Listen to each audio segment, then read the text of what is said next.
Kurla Andheri link रोडवर सफेद पूल मधल्या मिठी नदीवरती असलेला पूल शेवटी आता वाहतुकीसाठी खुला करण्यात आलाय। स्थानिक आमदार दिलीप लांडे यांच्या हस्ते ह्या पुलाचं उद्घाटन पार पडलंय। कुर्ला अंधेरी लिंक रोड या ठिकाणी पावसाळ्यामध्ये मोठ्या प्रमाणात पाणी भरण्याच्या समस्येला नागरिकांना सामोरं जावं लागत होतं।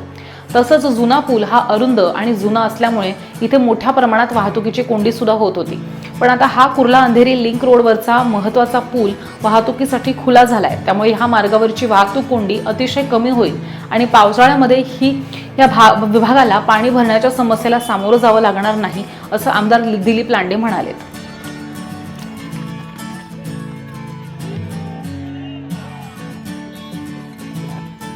रस्ता रुंदीकरण त्याचबरोबर या पुलाचं रुंदीकरण आणि सुशोभीकरण हे काम हातामध्ये घेतलेलं आहे। गेले 20 वर्षामध्ये जे झालं नव्हतं ते काम या ठिकाणी महाराष्ट्राचे उपमुख्यमंत्री आदरणीय एकनाथ शिंदे साहेबांच्या आशीर्वादाने हे काम आपण या ठिकाणी पूर्ण करत आणलेलं आहे।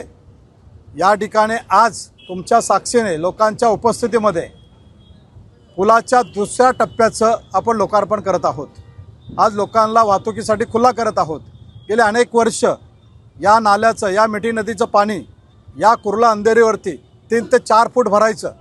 आज या ब्रिजच्या उंचीमुळं, या ब्रिजच्या सुधारणेमुळं, या ब्रिजच्या रुंदीकरणामुळं या कुर्ला अंधेरीवरती पाणी भरणार नाही आहे, वाहतुकीचा अडथळा होणार नाही आहे, अशा पद्धतीने ह्या ठिकाणी व्यवस्था केलेली आहे आणि एक चांगला सुसज्ज असा पूल लोकांसाठी आज आपण खुला करत आहोत।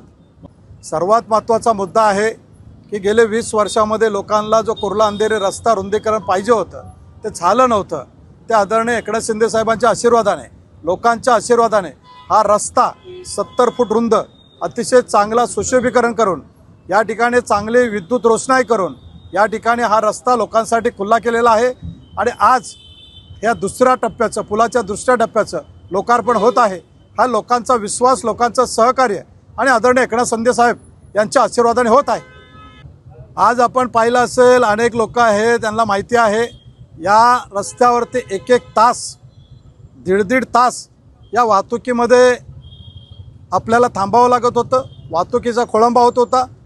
त्यामुळं आत्ता या रस्त्यावरून मुश्किल से 15 ते 20 मिनटामध्ये आपण साकी नाक्यापर्यंत जात असतो। अशाच पद्धतीने हा चांगला रस्ता कुर्ल्यापर्यंत पूर्ण करायचं काम आम्ही सुरू केलेलं आहे आणि ते पूर्ण करणार आहे।